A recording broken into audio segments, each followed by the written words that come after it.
The menacing presence of our home hung heavily in the air as we, resigned, tried to make it livable again. The endless loop had tethered us in this terrifying town, and we had to persist for our sanity, for our survival, and for our dear son Mike.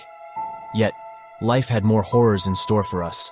A bone-chilling scream echoed throughout the house one day, sending ice-cold tendrils of fear down our spines.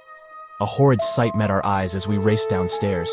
Jane, our little princess, lay at the foot of the stairs, her neck twisted at a grotesque angle. Grief swallowed us whole, a ravaging monster feasting on our shattered hearts. Our little girl, the light of our lives, was gone. The ghastly image of her broken body was a nightmare we couldn't wake up from.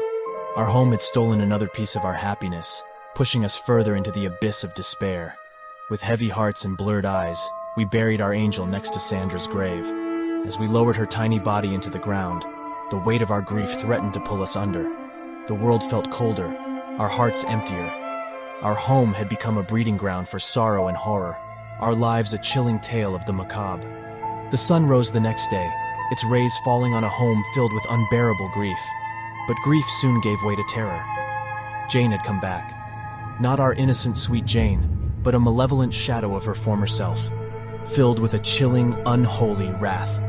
She attacked Mike, her little hands reaching for his neck with a murderous intent. We saved Mike just in time, wrestling Jane away and locking her in the basement. Our darling daughter, our sweet Jane, was a monster. The realization hit us like a sledgehammer.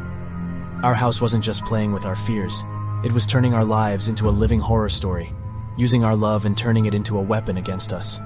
The decision to incinerate Jane was the most heart-wrenching choice of my life. As I held the torch, my heart ached, my soul bled. I was about to destroy a part of me, a piece of my heart. But I had to. For Elena, for Mike, for our survival.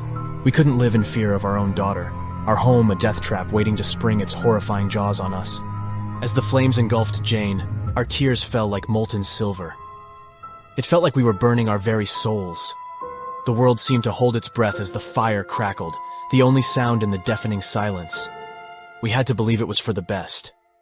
Jane was finally free from the vile curse that had claimed her innocence. And so we ended the fourth chapter of our spine-chilling tale. We had lost a part of us, an irreplaceable piece of our family. We had tasted the bitter tang of fear, grief, and betrayal. We had been pulled into a dance macabre with death, our lives dangling on the precipice of despair.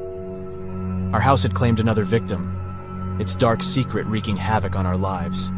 Each passing day was a nightmarish descent into an abyss of horror. And yet, we found ourselves standing against the horror, against the fear. We were battered, but not broken. We were scared, but not defeated. We had a fight to fight, a war to wage against our own home, against our own fear. As I looked at the ash and embers, I knew our tale of terror was far from over. We were in the heart of the storm, and the worst was yet to come. But we would stand our ground. We had to. For our sake, for Mike's sake, for Jane's sake. Our home had turned against us, but we wouldn't let it destroy us, not without a fight. The fourth chapter of our horror story had been written, its pages filled with fear, grief, and unimaginable horrors. But we were still standing, still fighting. The next chapter was a mystery, a chilling unknown. But whatever it held, we had to be. For in this house of horrors, every day was a battle, every night a terrifying saga of survival. And we would fight, until our last breath, until our last ounce of strength.